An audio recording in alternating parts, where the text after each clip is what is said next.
Good morning. All right. My name is Serge Rey. I'm with the University of California, Riverside. And on behalf of my conference co-chair, Corin Webster from nThought, and the entire SciPy organization committee, we want to welcome you to SciPy 2019.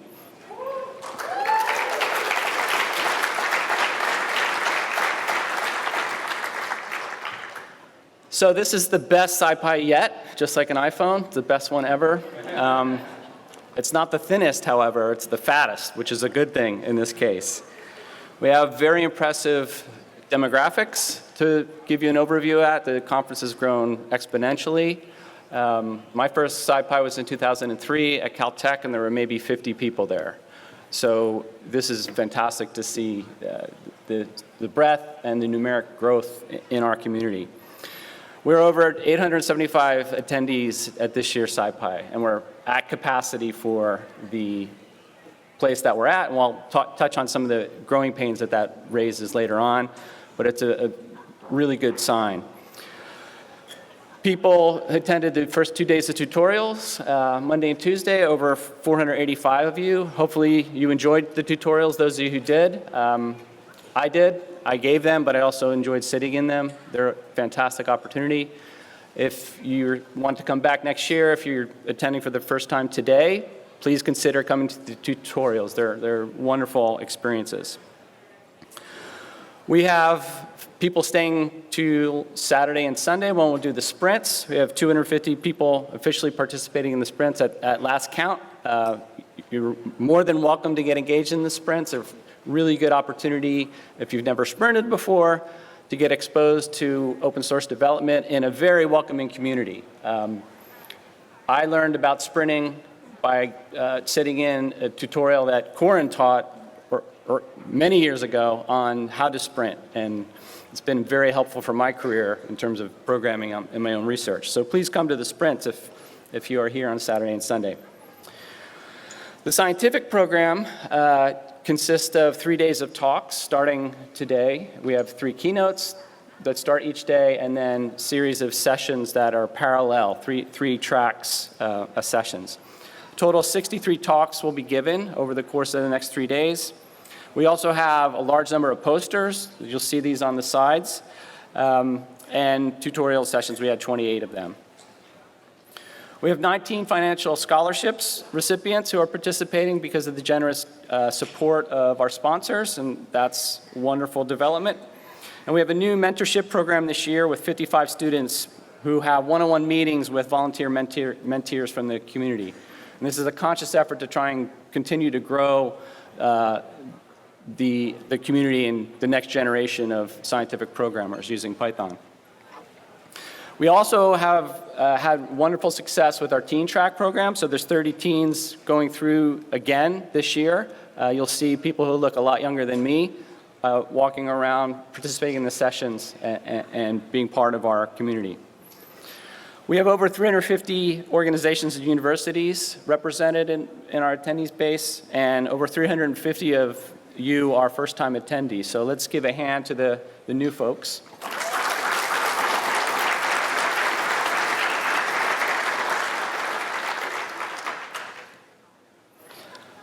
Pulling off something like this every year is a massive undertaking. It takes a huge community of volunteers, but also significant financial support from institutions. And nThought has been a long-running supporter of this conference, without which we wouldn't be here today, and we wouldn't have had the success and the growth that we're enjoying today. We'd like to thank nThought for that support, and also IBM-Q for their generous donations to the conference, which makes many, many things possible that you'll be seeing during the course of the next 5 days. So thank you for their support.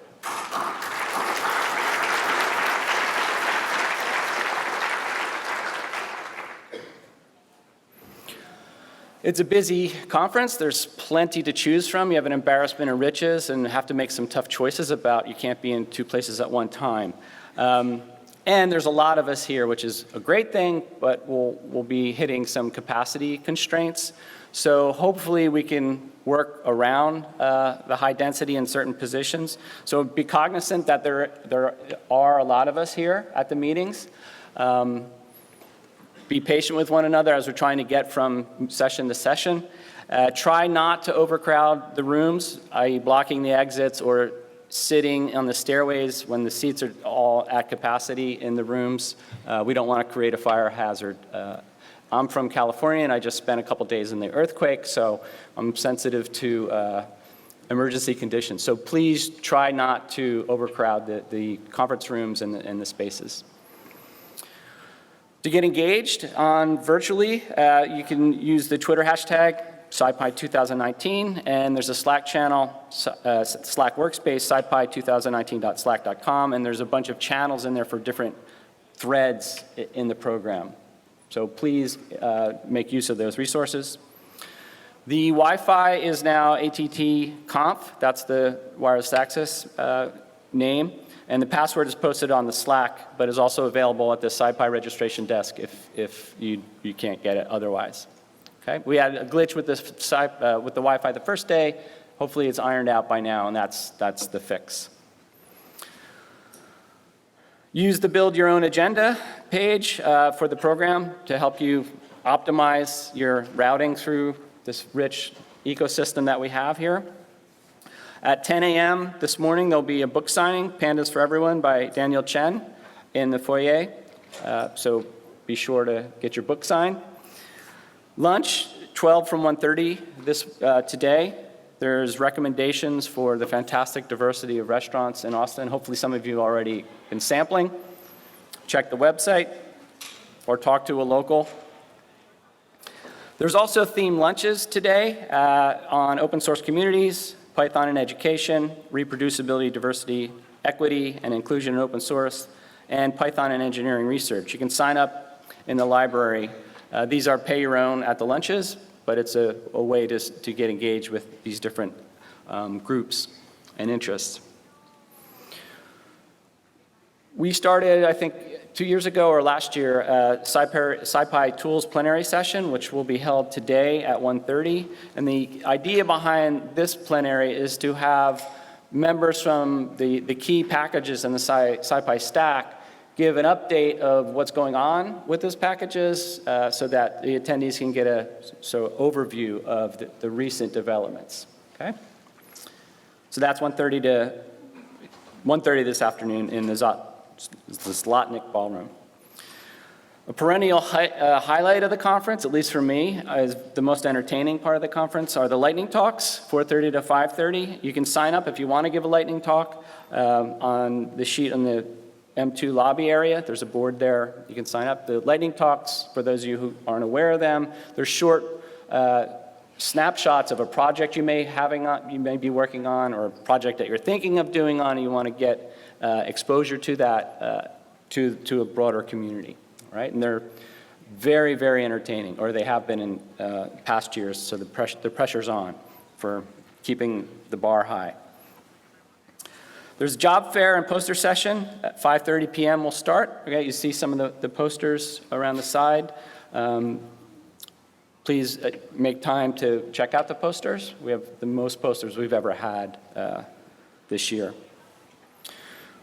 There'll be a reception tonight at the Schultz Garden starting at 7. It's within walking distance, and a bunch of us will be leaving from the lobby at about 6:45. Fantastic food, drinks, and interesting atmosphere. Wonderful chance to interact with new friends, make new friends at the conference. And then finally, there's still space available for pinballs Thursday evening, one of our social events, and you can sign up at the Reg desk if you're interested. The proceedings are live. This is a huge accomplishment. Let's give a hand to the proceedings group.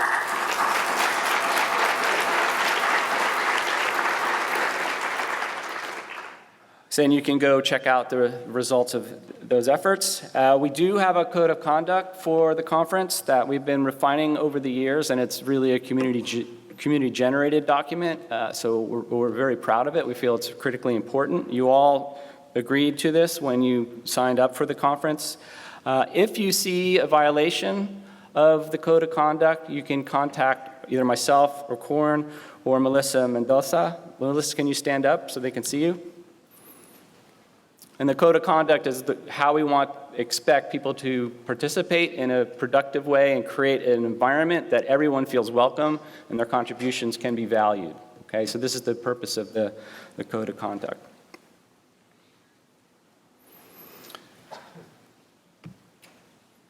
Okay, and this brings me to my favorite part, introducing our keynote speaker. What separates SciPy from other Python conferences is its focus on science. And indeed, this is particularly important for our speaker today.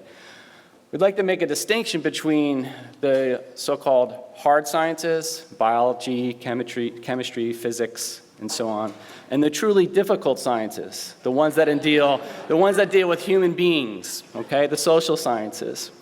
And Stuart Geiger has been enmeshed in that very challenging science. He's an ethnographer, and I think Stuart's the first ethnographer to keynote at SciPy, so that's a fantastic sign of our community in terms of the growth and the breadth of the types of sciences that use SciPy, the tool stack, but also contribute to scientific developments.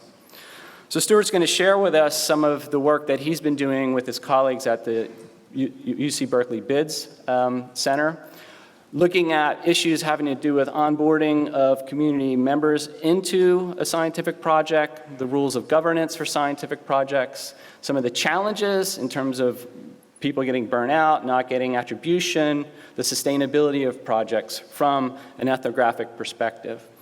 He's also a methodological pluralist, meaning he uses mixed methods, quantitative methods, qualitative methods, survey-based research, ethnographic research. So it should be a fantastic talk that I'm very looking forward to. So I'd like you all to welcome our first keynote this year, Stuart Geiger.